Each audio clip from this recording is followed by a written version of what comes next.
মোনাজাতের কথাগুলো মিথ্যে হয় না, এগুলো মন থেকে আসে। মনে রাখবেন, আপনার মন্দ আচরণগুলো যেন কারো মোনাজাতে কারো চোখের পানির কারণ না হয়।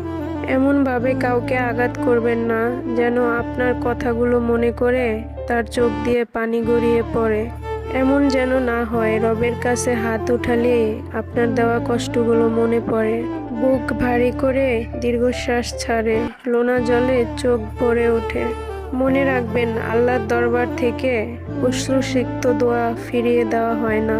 তাই কাউকে আঘাত করার আগে অন্তত একবার ভাবুন। এটা মনে রাখবেন, তারও নালিশ করার জায়গা আছে, তার কষ্টগুলো শোনার একজন মালিক আছেন, যিনি মাজলুমের ফরিয়াদকে কখনোই ফিরিয়ে দেন না।